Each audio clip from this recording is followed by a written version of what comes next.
Second Story Books, celebrating 50 years of dedicated bookselling.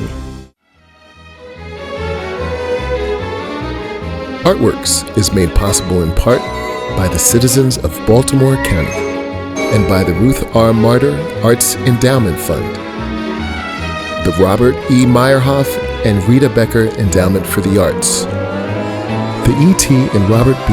Rockland Fund, the Henry and Ruth Blaustein Rosenberg Foundation Arts Endowment in memory of Ruth Martyr. Art is a form of communication, humanity, and influence. I've seen so many styles of performance as far as music, dancing, all these things, and the one thing that definitely grasps people or grasps the moment is how much that person or that thing actually cares, sweats, how loud they are, how performative they are, and just how in tune with the people they are. My name is Christopher Kolpeace Johnson. I specialize in performative art, public art, community art, and contemporary. So Kolpeace is one of the most vibrant artists that I know here in the Baltimore region, really anywhere.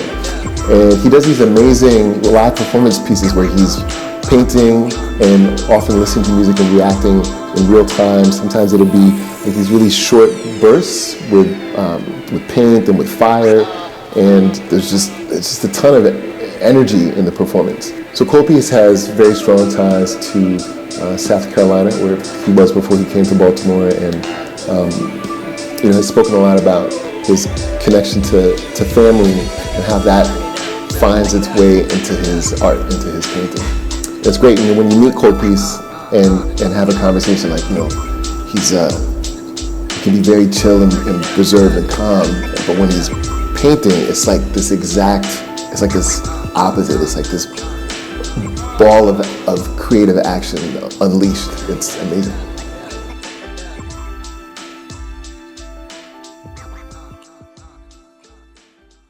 My performative art is a form of survival, a form of action, and a form of intimacy as well. As far as connection with others, I get such a sensation of just seeing people smile and having a good time, almost like a little party or get together.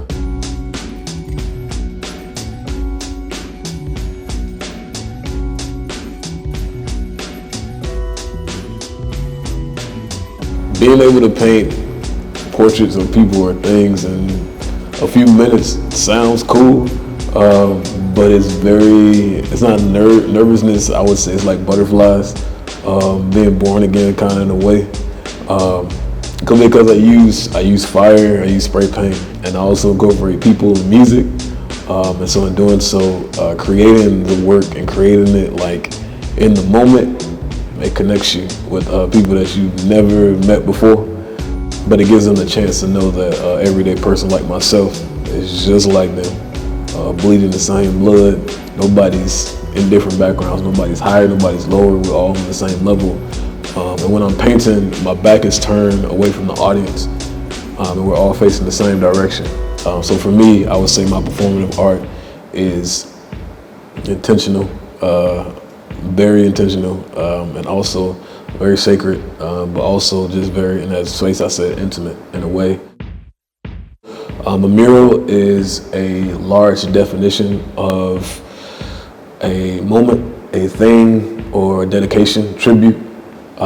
As an artist, I do understand the concept of performing art as you are instigating something, and so that's what my work does when it performs.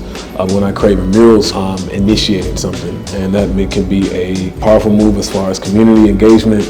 It can be a solo, memorable thing that I talk about South Carolina, the South, painting animals and people together, or it can be just a general thing. It can be patterns, it can be a thing, but I don't usually paint those. I actually paint what I love, and so I do not take on mural commissions or commissions where I'm told what to do, because I'm a rebel, so I do what I want to do.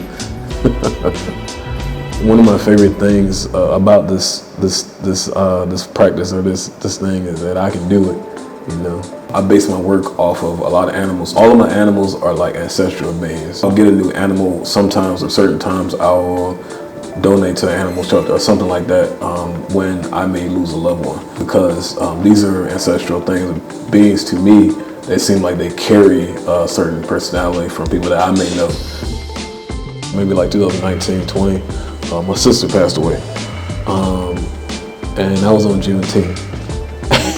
And a year or two later, my grandmother passed away on this past Juneteenth.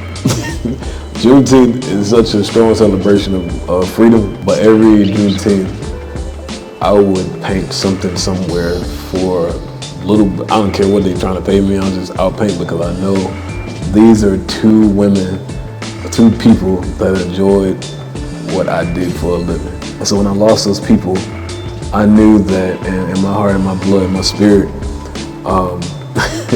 I knew I had to stop being such a wall, a brick wall, to almost everything, because I didn't have to be that as an artist. As an artist, we were trying to escape that, and we hide behind it so much to the point where our personalities only come out when we're either indulging in some stuff, indulging in things.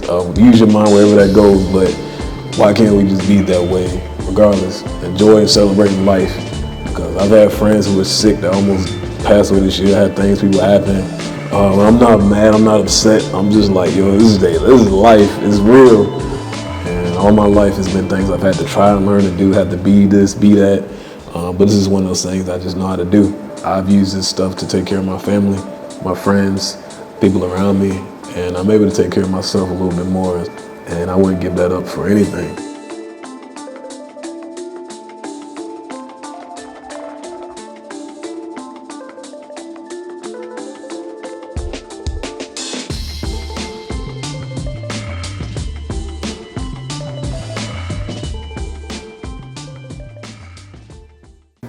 Kolpeace.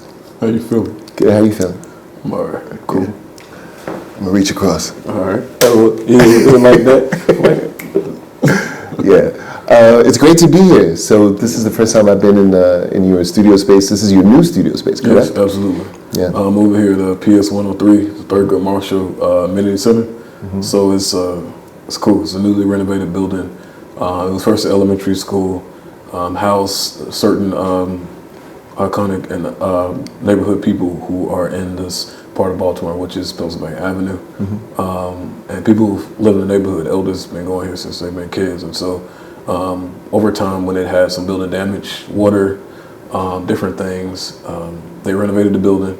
I cannot remember what it took to renovate it, but I knew it took a lot of time. Mm-hmm. They kept some of the preservations of the things here. And so yeah, it's a brand new building, but the idea was me to come down here and create do an arts residence here, mm-hmm. And create a public piece for the community. That's amazing. Mm-hmm. And so you've been here, you said 2 months? 2 to 4, maybe 4 months. A little more than that. Yeah, you look like you have moved in. Yeah, you got a lot of things in here. Yeah. I've been in and out, so I've been working from different sections, different spaces here. Mm-hmm. And so what I did was I kind of I had to invent, because the space was just empty, so I had to kind of like create an open space, but a space I can make art, but also a space I can be comfortable in too. A space I can take meetings, a space I can greet people, but also show the work as well. Mm-hmm. So it's just it's what it's used for, I guess. Yeah. And you came here from the Creative Alliance residency program. You were there. I think you were there, if not from the time I met you, definitely shortly after. Mm-hmm. But what is if you can maybe speak to your experiences about residencies and having support for your art, what is that like? Absolutely. Well, I think artists have these questions, right? They want to know, like, what does a residency entail? What is the initiation? What is the approach to it? And my experience with it is just trying a residency, seeing where it's comfort, where some things may not be as grand. I've had comfortable residencies. I've had residencies that may have not been, as the other ones, but my experience is kind of being around spaces is I enjoy like the conversations of support, right? I enjoy the conversation of what art can be and what it can grow into. And I like making new art that I haven't made before. I don't stick to art that maybe my audience or people, who may see my work outside of here may be used to. So some of the work in the background is brand new work. People have not seen it in person. We'll see it now, of course, but it's like they haven't seen it. But it's very prone to me, and I made these at a residency at the Gibbs Museum of Art in Charleston, South Carolina, when I did that residency. But I thought about the concept, and I spent 2 to 3 years planning to kind of get myself to create these pieces. So before I even did the residency, I kind of took my time to research and do some things. So a residency is kind of like that, right? You go in there, you kind of prepare. You're preparing for it's kind of going on a vacation, but as an artist, you want to prepare for your vacation, and your excursions are your pieces, or they don't have to be. Some residencies allow you to rest. Like a residency I did at the Last Resort Artist Retreat, which is here in Baltimore. And what I'm doing now is at the Thurgood Marshall Community Center. And here is a little bit different because now I'm incorporating all the worlds, right? I can get rest, I can chill, but I also can make art, but I'm also making community art, public art, and then I'm having people like you guys and you as well in the space where you're in one of many of my worlds, but they're all together, So yeah, it's kind of like that for real. Yeah. Well, so I want to talk to you a little bit about origin stories, but before we do that, you are wearing a custom hoodie. Yeah. Like super custom. For sure. It's like custom of custom. I believe that's the new Bearded Dragon line? Yeah. You know what I'm saying? So they don't come this size anymore. Okay. Extra large, 2XL. Right. They're out of those. Body. That's like a special. Yeah. Yes. A lot of times, people have, their chains. People have their shoes. They have their things that's like their hair. And being black and loving the idea of being an artist and loving being black, I know that I have my thing. And my thing is animals. I love animals. They bring me comfort. They bring me joy. But they also bring me care. You know what I'm saying? Because it allows you, being a man, it allows you to learn to take care of something and then take care of things around you as well. So this is Bubba. Bubba is my son. I claim that, but also Bubba was a rescue as well. So he had a broken arm. But anyway, Bubba's an old man. Like he, sometimes he is, sometimes he's not. He just like he's an own zone, but he has a personality. And so I base my work off of a lot of animals too.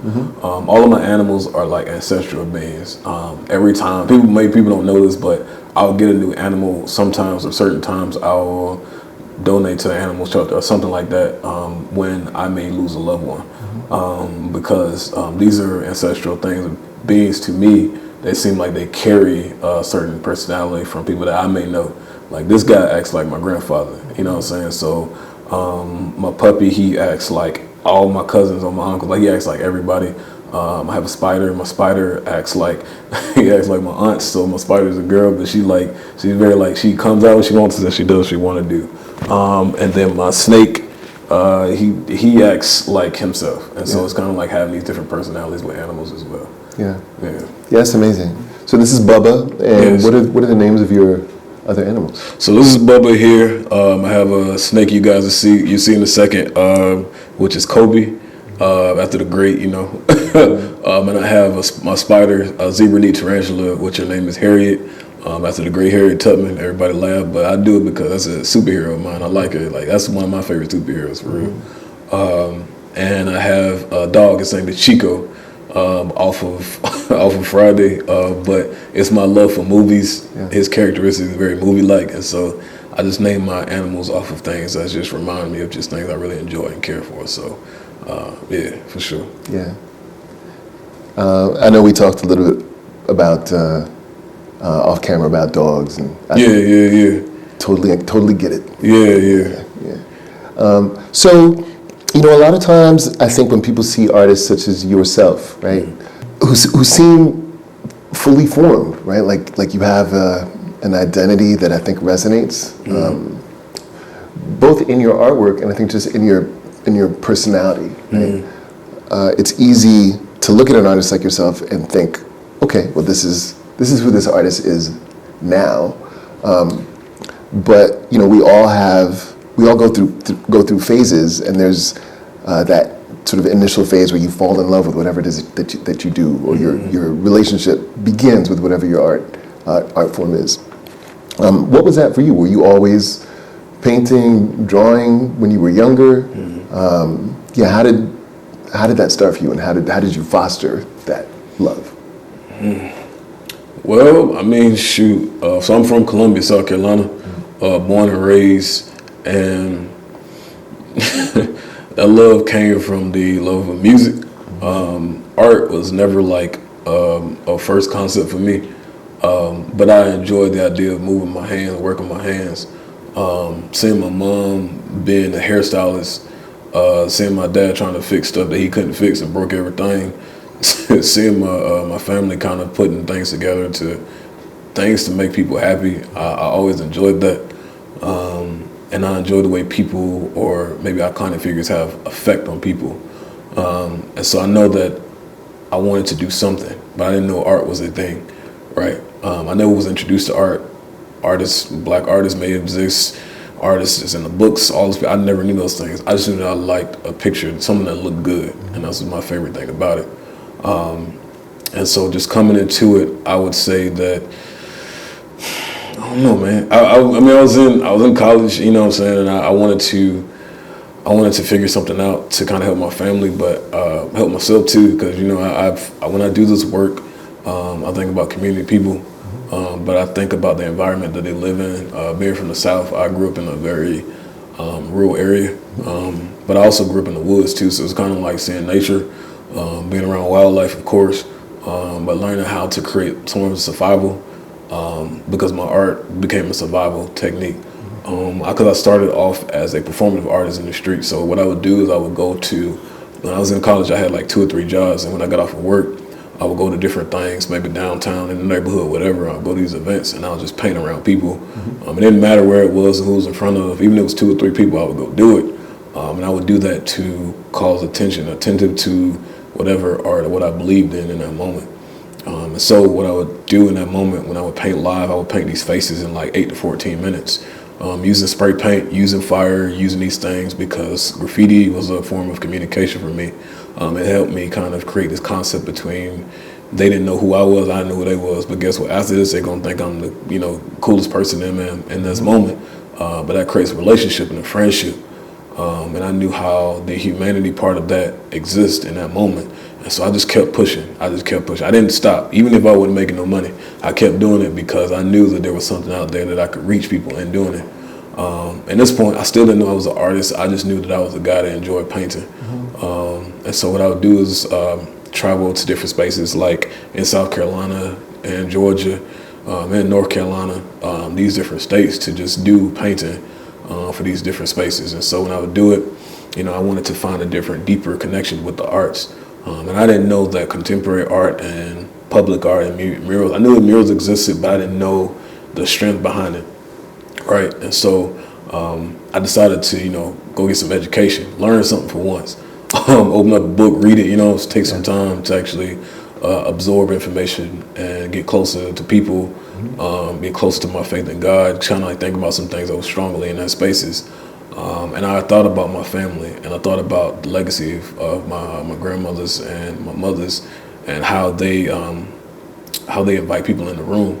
And so I just flipped my art a little bit more to create that performative art piece into a aesthetically pleasing contemporary art, where I create paintings and different things that represents South Carolina culture a little bit more.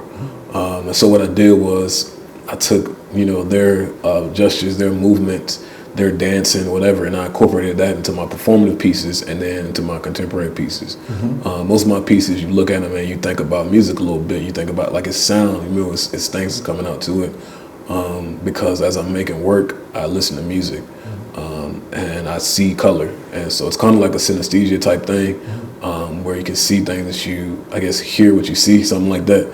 And so creating music, listening to jazz, maybe opera, listening to hip hop, soul, whatever it may be, gospel, all these things, you create a picture that comes to life. And so as I grew and as I got stronger a little bit more, I realized that I wanted to deepen my connection with the people, but also with my art as well. And so as I got close to my art, I realized that it drew people in a little bit more, unintentionally, but in a genuine way. And so when I go to spaces and things like that, I'll start to bring my little animals, I'll bring myself, but I bring all of my personality with it, because I remember that people who may have passed in my life, people who were very close to me. I remember who they were, and I remember how people loved them even after they're not here no more. Still can hear their voice. They see their picture and they get emotional because they miss that close connection with that. So this is why it's important to celebrate people that's living. And so personally, I paint community people. I paint everyday people, but I create them as like this broad superhero or this gestural movement. Kind of like Alexander Dumas, who made the Three Musketeers. And so when he made that, he created these lifelike three heroes, who created a concept. And so my version of that is creating these pieces to create that concept. So yeah, that's amazing. You mentioned that when you were doing performance art and painting in South Carolina, at the time you didn't think of yourself as an artist. And so at what was there a point or a time period in your life where you sort of made that switch and started to view yourself? I mean, because you speak about yourself as an artist now, and I think for a lot of us, a lot of artists, there's sort of like this period in between where you're like, well, what am I? Am I this thing that I do? But for you, was there a moment where it clicked? I would say I didn't know I was an artist. In college, I remember my mother was sitting in the driver's side, and we were at the financial aid office, and she looked over at me, and we were trying to figure out how I was going to continue to be in college and school. So we went in, we tried to talk, we did everything. They wasn't trying to give us no bread, no scholarship, anything. I had decent grades, but it wasn't horrible, but I was still trying to make it, in the space. We went outside, she sat in the car, she started praying, and she started crying. She was crying. I've seen my mother cry before, but I've never seen her cry like this. And so it lit like a little fire in me. And in that moment, I knew I had to take myself seriously. And in that moment, I should have claimed being an artist, but I didn't know it until I felt it. But I was really fired up, and I wanted to do something. So I did all those things. I went everywhere. I did the things that I needed to do to survive, but also provide a way to just be in school to get that education. After all of that, going to grad school, coming here in Baltimore, I went to the MICA, and then when I went to MICA, I did community arts. My mentor, Paula Phillips and Ken Kravchuk, and other people like Fletcher, and a couple other people, they kind of spoken to me. And the influential way about it was, you have to decide, just take yourself seriously. And so this is why I wanted to have mentees that I talk to young people, because once you start taking yourself seriously, other people will too. Even people who do photography, who do singing, who do these things like that, it's not until you yourself listen to your own work, wear your own stuff. It was why I wear my own name proudly, because when you do that, people don't second guess you. They take you as who you are. So I am that, and it's a part of me. And so I claim being an artist to this day. And I think maybe a few years ago when I just started to actually just lock in even more and been like, hey, this is me, this is what I do. But it wasn't until I was able to celebrate my mother, threw a party for her, and my art, contributed to that. When I got to go on vacation, and my art contributed to that. My brother went to LA, my art contributed to that. You know what I'm saying? But I was able to do these things to other people, because imagine if I would have quit, man. Imagine if I would have just stayed and did something, general, not regular, but general public type stuff, and people know what that is, and there's nothing wrong with that. But in a sense, if you have this feeling inside you that you really want to do something, it's important to drive even further. You know what I'm saying? You do what you got to do for now. I've done it. I've done many odd jobs, Lord have mercy. But I'm happy where I'm at today, because it's I don't have to lift 200 plus boxes anymore in a hot truck. I can watch everything in life and just watch it unfold. So yeah, I love being an artist, man. Well, I can't remember exactly when you and I met, but we were out and about somewhere, and you introduced yourself, and I know music was playing. Yeah, music was playing, and not long after that, I just kept people would be like, oh yeah, Kolpeace? Have you met Kolpeace? Yeah, man. Or it would be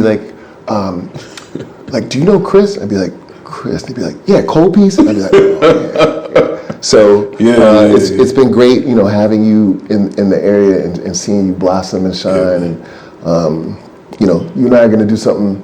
I know we talked about it. Yeah, we will, man. A lot, but we're doing this, and it's great to have a conversation with you. Be able to share a little bit more about who you are and what you do with our audience. And thank you. Yeah, man. I mean, it's important for us to share, dude. And I'm happy to be here talking to you because you're very special. You know what I'm saying? You're special in a way where you have a story. Like your eyes tell a story, right? And then you just gotta listen, and the story just kind of flow a little bit. But I love people, and I enjoy people who they are and they're themselves. And so I'm just happy. We got to make this happen. Hope people get to see the fun stuff too. Yeah.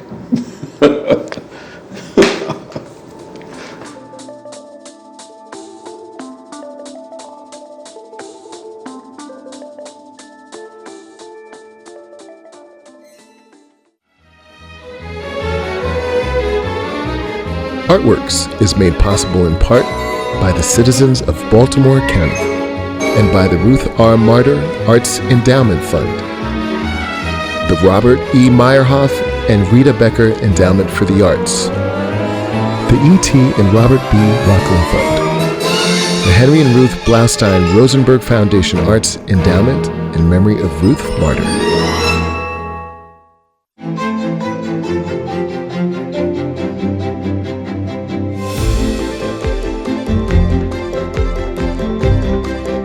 Second Story Books, celebrating 50 years of dedicated bookselling.